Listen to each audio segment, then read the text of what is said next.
joined in the Silverstream TV studio with Dan Ruben. Dan, how are you? I'm well, thank you. Photographer, designer, all-round Instagram genius man. You've just done your seminar. How did it go? I think it went well. Most of the people stayed right until the end.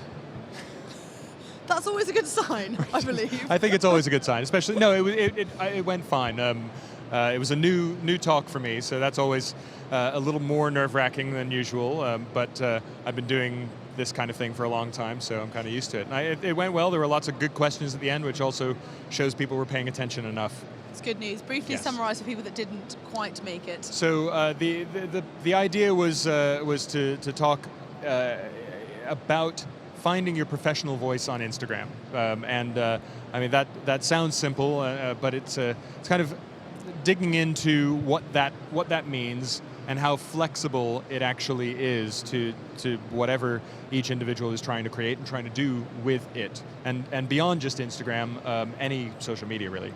I mean, you were one of the first to kind of link into that, the whole Instagram thing. It's grown, it's huge, I use it all the time, I'm a massive fan of it. David and I were having an argument earlier because I don't use anything other than my phone to take pictures or to do anything via social media. So I'm a huge fan of it. Why does it work so well? I mean, why is it something that people that aren't doing should be doing? Vague, I know, but I'm just saying, lots of people sort of look at me, they think, oh, Instagram, oh, don't get it, don't understand it, but in this industry, surely it's something that everyone should be doing. I think it is. It doesn't mean that everyone will get the same thing out of it, but my approach has always been to, there's no harm in trying. And if you can have fun with a new thing, you're more likely to find how that will work for you, what your relationship is going to be with it, and make that a positive one. It might not be the thing that gets you all of your work in the future, but if you're just having fun with it, then what does it matter?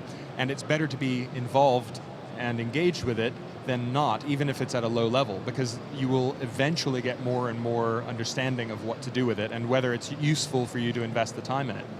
I mean, you're based now here in the UK. What are you up to mainly? I think that's like, again, it's impossible to answer. He's a man of all trades. A lot of different things. Yeah, no, because I still spend a certain amount of my time working in the design world as a creative director and art director, and sometimes consultant on product design and other aspects of design. I do spend a lot of my time at the moment doing things that are related to photography, but it's one of the things I discussed in part of my talk was that when I approach photography, it's as a really broad spectrum, not just taking pictures. Okay. So a lot of the things that I do involve teaching, whether that's online courses or in person and teaching workshops. Taught at the V&A a couple of years ago. I mean, I'll say yes to any opportunity to share what I know and to try and excite people about it. But if it's connected in some way to photography, then I'm interested in it at least until I get tired of it or bored with it. So I'm throwing myself at lots of things all the time. And that's really how I've always been, whether it was music or design, whatever the case is.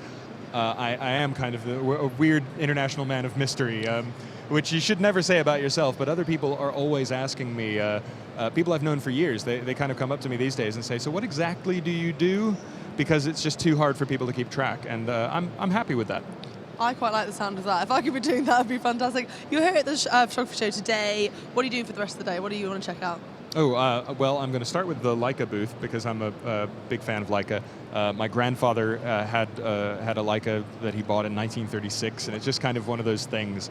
So I'll be checking that out. I'm going to go check out the Sony booth because I'm also a Sony fan, and then I'm just going to wander around because this is my first time here. I've missed it the last few years, and I'm just really excited to see what there is to see, and I'm here for the duration until all the way through Tuesday. So you are here for all the days. Yes, I am. I'm actually giving a different talk at the Linhof Studio booth tomorrow and on Tuesday.